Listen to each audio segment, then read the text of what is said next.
So buona. Ow, I just hit my hand. Guess who's back home in South Africa, y'all? Yay! So I just flew in from Rwanda with Rwanda Air. Great airline, quick flight, great service as always. So I'm just gonna show you a little bit of where I'm staying, and I'm gonna take my butt to sleep because I did a light flight time. So I'm just getting in around like 4 a.m. So this is beautiful. Hold on, let me show y'all my Airbnb. So there goes her dining area. There's the kitchen. Here it goes. Oh, the couch is really, really cute. Yeah, the patio is real cute. Let's say slummy mummy. That's cute. There goes a balcony outside. That's super cute. See, you guys, I absolutely love stays like this where it's like beautiful and simple and super clean. I'm a super simple person, I promise. Ooh, that's super cute. Here goes the bedroom. Oh, that mirror is super cute. And yo, I love these type of shades. I said, whenever I get a place or I decide where I'm gonna get like blinds like this, where you can just roll them up, you know, right there on the side or down rather. I think it's a little stuff. There goes a little bit of cabinet space right here on the side. This is super cute. Oh, that is beautiful. And here goes the bathroom. It has a tub and it also has a walk-in shower. Look, baby, like I be taking too long in the shower. So I'm like, I really don't. It's like after I get out, it's playing with my locks, kind of moisturizing them a little bit. And then like lathering up with like oils. I love like natural scented oils and stuff. So usually that's what takes me like the longest, if that makes sense. I don't know. So anyways, I'm gonna go ahead and finish unpacking because I just landed. Like I told y'all, it's like 3 or 4 a.m. And then I'm gonna tune in with you guys later on tomorrow. So I'm trying to see if I wanna go see Babe real quick while he's in Rosebank before I get off work. Or we're gonna wait, because I know he's gonna be tired when he get off, and then I'm tired because I'm just now landing real late too. So we may just wait and link up later on. So talk to you guys later. Hey y'all, I'm in my favorite vegan restaurant. I just got back to South Africa. It's called Liquor Vegan, and it's located in Four Ways District. So with YouTube copyright, I may like silence some of the video so we don't get a copyright strike. But it's a super cute restaurant. They have a lot of food options, and I highly recommend you guys check them out, okay?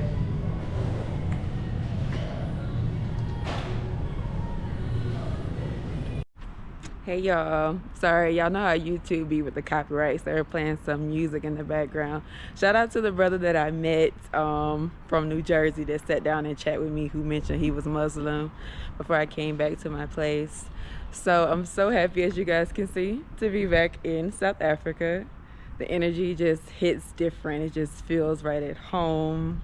You feel a sense of enlightenment and just comfort when I come back here, right? So definitely gonna be staying here a long time. I have another surprise for y'all in the future that I'm not gonna announce yet, but I'm quite sure several of you already probably know. I'm gonna make this one just pretty much simple about me just like getting back here and just giving you guys, because I did one while I was in Rwanda. As you guys can see, I still got on this cute shirt that I got from Kimi Runko's Market while I was in Rwanda. As you guys know, they're super big on safety. So in general, whenever you go, hi. Yeah, so I guess they're like securing some stuff around the property. So as you guys know, Rwanda, they're very big on safety. Just to give you guys an example, so you know when you go to like an airport in general, and of course you have to do like the check in your luggage, and you have to be at the airport at a certain time, whether it's domestic or like an international flight, and then you go through TSA, which is as far as like security checks.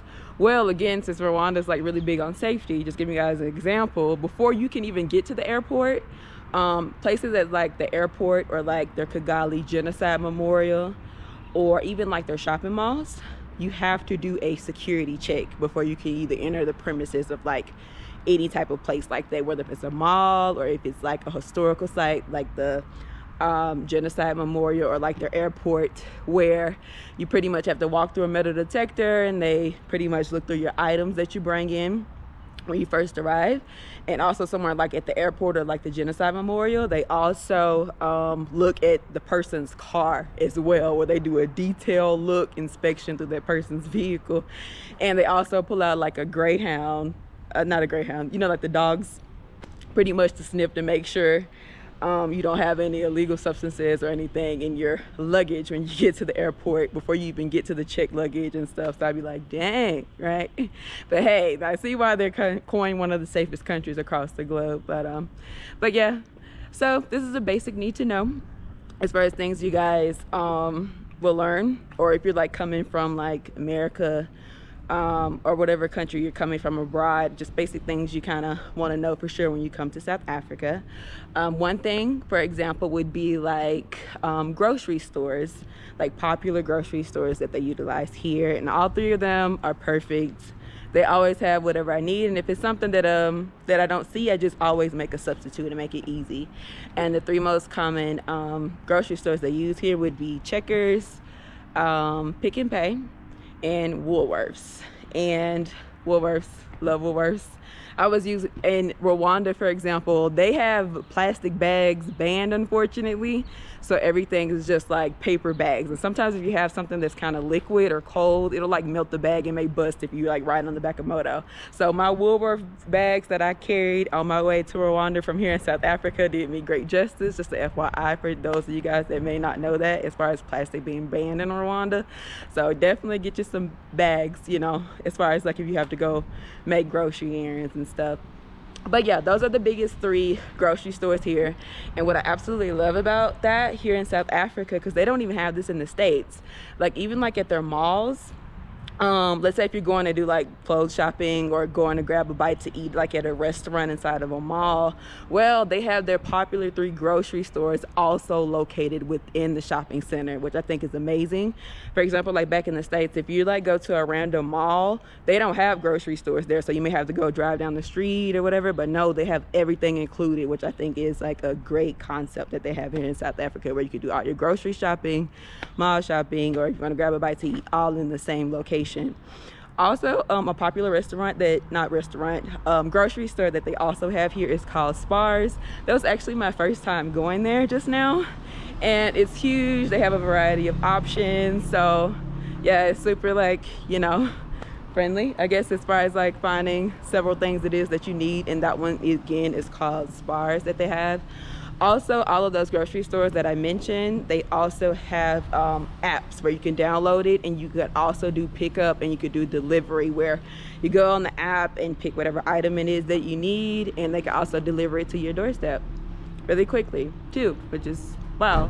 Also, another popular app that they have here is called One Cart, where you can do a variety of shopping through all of those grocery stores that I mentioned, where you can pick any item through all of those grocery stores on that one app called One Cart, where you can do all your grocery shopping in one swipe. So I think that is pretty amazing as well, just so some of you guys to know. And so we talked about grocery stores. Another thing that you guys would know as far as like a basic need would be transportation. So they have various methods of transportation here, ranging from Uber, that's available, InDrive, Bolt, public. As far as public transportation, they have buses, they have taxis, so they have every means of transportation available here in South Africa that you can possibly imagine.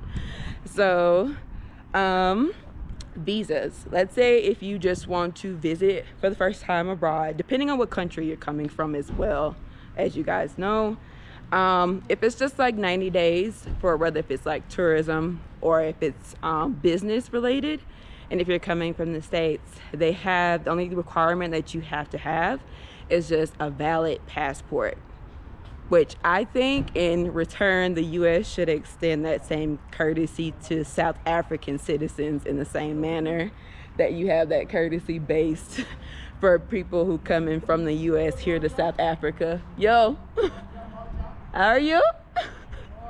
Hi. So I think definitely the US should definitely extend that courtesy, especially with Elon Musk, for example, who's South African, and he's damn near the president of the United States at this point, if y'all know what I mean. So I think y'all should definitely extend like South African residents that same courtesy if they were to visit America instead, you know? So what else can I tell you guys as far as basic need to know? Hold on, let me look at my phone real quick. Hold on. Oh, popular tourist attractions that you can definitely also check out while here. The irony of definitely was gonna say this was gonna be Soweto, and I just ran into somebody from Soweto. There's a lot of history there. Mobanang is a popular tourist site. Mandela House, Vilakazi Street, Pilansberg Safari, or like Kruger Safari, Nelson Mandela Square. So you have various areas that you can definitely check out here throughout Joburg.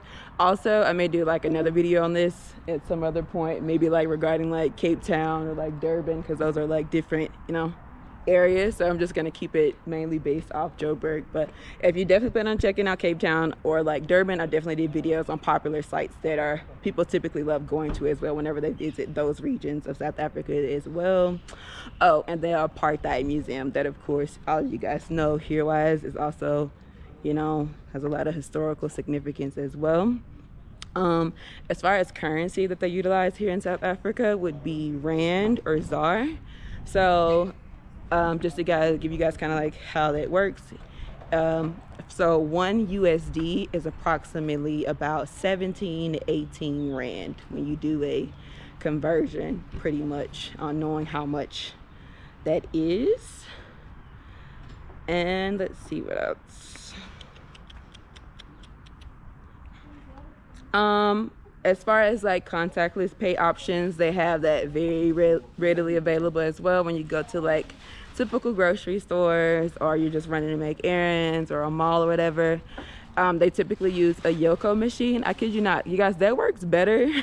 My card works better here than it even does in the States when I tap. Like usually if I'm like going to certain places in the States with the card reader, if it even gets wet like a little bit, I'll have to like request to have another card expedited. But typically I've never had that issue while I was pretty much here at all in South Africa, and it usually like works pretty well. So let's see what else.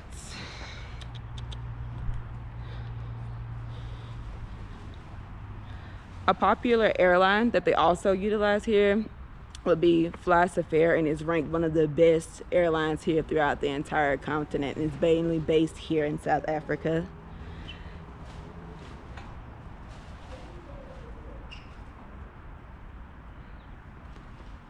Okay, so those are pretty much the basic needs to know if you guys are traveling from whatever country like that, the US to South Africa for the first time, for things that you need to know. Also, I'm going to add a little bit of this too, because someone asked me this. This has nothing to do with South Africa, but we could just talk about when it comes to immigration, or legal or illegal immigration. So when we talk about like the Mexican border, for example, in the US, I met several immigrants, as you all know, who have publicly talked about this, that they would rather pay a random coyote, which is like, you know, a trafficker across the border from Mexico to the US, thousands and thousands and thousands of dollars. It's like, if you're able to save that much money to give it to like a coyote, for example, to come into the US illegally rather, it's like, why can't you utilize that same thousands that you gave them to enter the US legally? So from so many people that we met when it comes to like immigration problems, the reason why they'll rather risk giving it to like someone like a trafficker or a coyote rather than trying to go through the legal system is because oftentimes they get denied without cause. Like, you have some people that sincerely want to come to the US just to, like, you know, have a better life for themselves. Unfortunately, the wrong people who come in and do a lot of crime, they give those type of people a bad name. So when they try to go about doing it in a legal manner, oftentimes they get denied without cause. So they figured, hey, they'd rather just risk coming through the means of like a smuggler from like Mexico. But I think they should definitely re-examine like immigration policies, because when you think about it again, like each person would rather pay smuggler like thousands and thousands of bucks, right? Only for them also, not after they pay that coyote or that smuggler thousands, they may not even make it across the border alive. Meaning that oftentimes I've heard too many stories of where the women end up being raped or graped for YouTube censorship purposes, and several people you have seen across the news being unalived or found unalive in like a back of a truck box because they tried to go through illegal means of like entering the states. So if people would rather go through all of that and then pay like thousands of dollars to like a coyote, then clearly it must be something wrong with like the immigration policies that maybe should be examined, because I think you would rather have people risk coming to the country legally rather than them continuously putting themselves at harm and then making things, you know, not in the best interest of that country that they're going to if they continuously enter that country illegally as well. So definitely you can probably start re-examining immigration policies. Trump, I know you're listening, as far as when you take office is upcoming January. So that's just like food for thoughts. But anyways, I'm not gonna make this video too long, just letting you guys know that I'm back in sunny South Africa, and I will keep you guys posted. Bye.